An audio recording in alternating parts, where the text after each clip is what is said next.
भाई कई साल से अगर जॉब कर रहे हो ना, स्पेशली 5 डेज वर्किंग जॉब में हो और साथ में बिजनेस शुरू करना चाहते हो तो एक अच्छा बिजनेस आइडिया बता देता हूँ। कॉर्पोरेट जॉब्स और ऑफिस से रिलेटेड ही है। पहले तो भाई इस पेज को सब्सक्राइब कर लेना। मैंने नई सीरीज शुरू की है जिसमें मैं डिटेल में बता रहा हूँ आप डिफरेंट बिजनेसेस को कैसे शुरू कर सकते हो। 8-10 मिनट के वीडियोस बना रहा हूँ जिसमें आपको बता रहा हूँ कैसे आप डिफरेंट बिजनेसेस को स्टार्ट कर सकते हो। ऑफिस में दिवाली पे, बर्थडे पे, एनिवर्सरी पे, इंसेंटिव्स के तौर पे या फिर इवेंट्स में बहुत सारे ना गिफ्ट्स एम्प्लॉइज को दिए जाते हैं। तो जो कॉर्पोरेट गिफ्टिंग का जो बिजनेस है ना, आज वो पीक पे है क्योंकि कंपनीज को ना टैलेंट को अट्रैक्ट करने के लिए बहुत सारा इंसेंटिव के तौर पे गिफ्ट एम्प्लॉइज को देना पड़ रहा है। अभी ये बिजनेस तो बहुत सारे लोग कर रहे हैं, तो आप करोगे तो कैसे डिफरेंटली होगा।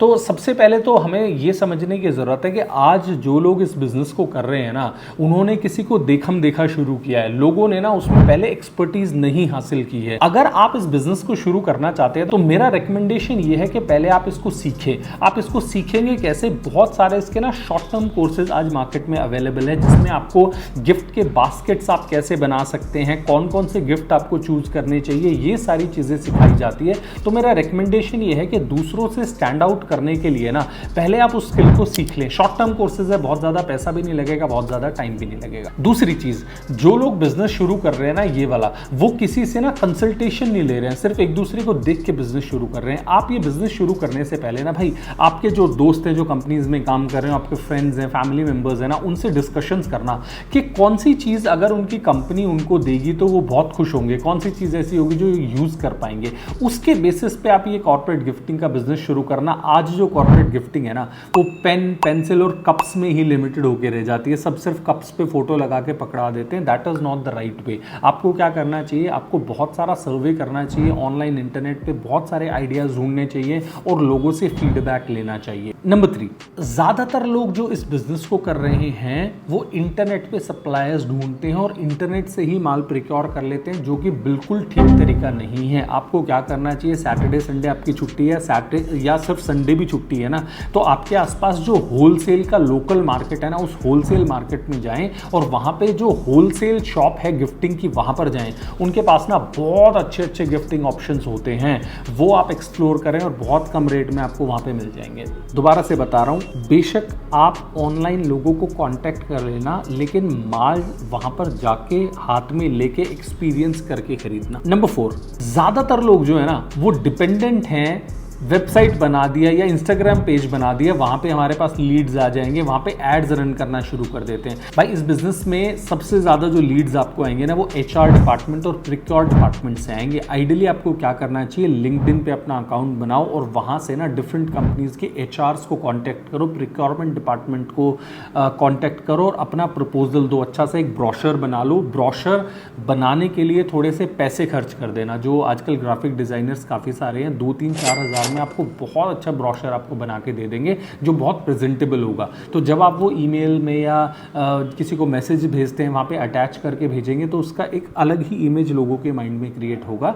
तो एचआर्स को और प्रिक्योरमेंट टीम को कांटेक्ट करें और उनका ना डेटाबेस एक्सेल में मेंटेन करें ताकि आप उनके साथ फॉलो अप भी कर पाएँ।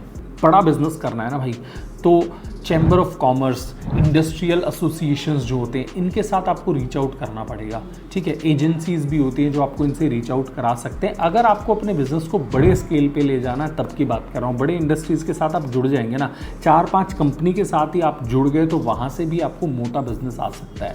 अब क्वेश्चन ये रहता है कि कौन से पैरामीटर्स हैं जो हमें ध्यान में रखने चाहिए गिफ्ट सेलेक्ट करते टाइम। तो इसका एक फॉर्मूला होता है जिसको बॉक्सअप बोलते हैं। बॉक्सअप में बी स्टैंड करता है ब्रांड के लिए। लेट्स से फॉर एग्जांपल आप किसी ब्रांड, किसी कंपनी में कोई गिफ्ट देना चाहते हैं, तो जो आप गिफ्ट चूज कर रहे हैं वो उसके ब्रांड से एसोसिएट करता है कि नहीं करता है। लेट्स से आपने फॉर एग्जांपल एयरटेल या आपने for example let's say Mercedes companies के साथ कॉन्ट्रैक्ट किया है जिसमें आपको गिफ्ट सप्लाई कर रहे हैं, तो जो आप प्रोडक्ट दे रहे हैं वो उनके ब्रांड के साथ एसोसिएट करना चाहिए, उनके कलर थीम के साथ एसोसिएट करना चाहिए। ये आपको काम करना पड़ेगा। फिर आता है ओ, ओकेजन। जिस ओकेजन के लिए वो गिफ्ट प्रिक्योर करना चाहते हैं, उस ओकेजन के हिसाब से आपके पास गिफ्टिंग है कि नहीं है। मान लो उनको किसी स्टाफ को इंसेंटिव देना है, तो इंसेंटिव में कौन सी चीज़ देनी चाहिए। किसी को एनिवर्सरी के लिए देना है, तो एनिवर्सरी में कौन सी चीज़ें देनी चाहिए, ये अलग अलग होती हैं। X इज़ फॉर एक्सपीरियंस, वैसे EX होता है लेकिन यहाँ पे X मैंने लिखा है। एक्सपीरियंस, जो डिज़ायर्ड एक्सपीरियंस एम्प्लॉय को चाहिए वो आपका गिफ्ट उसको दे पा रहा है कि नहीं दे पा रहा है, मतलब क्वालिटी अच्छी है कि नहीं है, टच फील अच्छा उसका है कि नहीं है, यूसेज अच्छा है कि नहीं है। नंबर 4 सबसे इंपॉर्टेंट, यूजिबिलिटी। जो आप आइटम दे रहे हो वो कैंडिडेट जिसको भी वो गिफ्ट दिया जा रहा है वो उसको कितना फ्रीक्वेंटली यूज़ कर सकता है। अगर अच्छा फ्रीक्वेंटली यूज़ कर सकता है, डेली यूज़ कर सकता है तो बहुत अच्छी बात है, लेकिन कम से कम वीक में या महीने में तो एक बार यूज़ करे। ऐसी चीज़ ना हो जो उसने एक बार यूज़ करी और साल भर के लिए पैक करके रख दी। फिर आता है P फॉर पैकिंग। पैकिंग बहुत इंपॉर्टेंट है। जब हाथ में गिफ्ट आता है ना तो उसको अनरैप करने की जो खुशी रहती है, उसको देखने की खुशी रहती है, उसके साथ फोटो क्लिक करने की खुशी रहती है। आजकल सोशल मीडिया आप देख रहे हो, अनपैकिंग के लोग वीडियो बना के पोस्ट करते हैं, तो पैकिंग इज़ वेरी इंपॉर्टेंट। तो बॉक्सअप अप्रोच आपको अपनाना पड़ेगा अगर आपको बिजनेस अच्छे स्केल पे करना है। अब क्वेश्चन आ जाता है लाइसेंसेज का। भाई कोई खास लाइसेंसेज नहीं चाहिए होते हैं, सिर्फ GST चाहिए होता है। छोटा मोटा बिजनेस शुरू में सेटअप करना है तो उसके लिए तो GST भी नहीं चाहिए। 40 लाख तक की सेल आप बिना GST के कर सकते हैं। 40 लाख से ज़्यादा की सेल के लिए GST चाहिए होता है, तो शुरू में GST की ज़रूरत नहीं है अगर स्टार्ट करके देखना चाहते हैं। ये बहुत ज़्यादा लाइसेंस वाला बिजनेस नहीं है, तो आप छोटे से शुरू करें, HRs को कांटेक्ट करने की कोशिश करें और थोड़ा माल इनिशियली छोटे लेवल पे सप्लाई करना शुरू करें। गेम समझ में आ जाएगा, फिर आप इसको बड़े स्केल पे ले जा सकते हैं।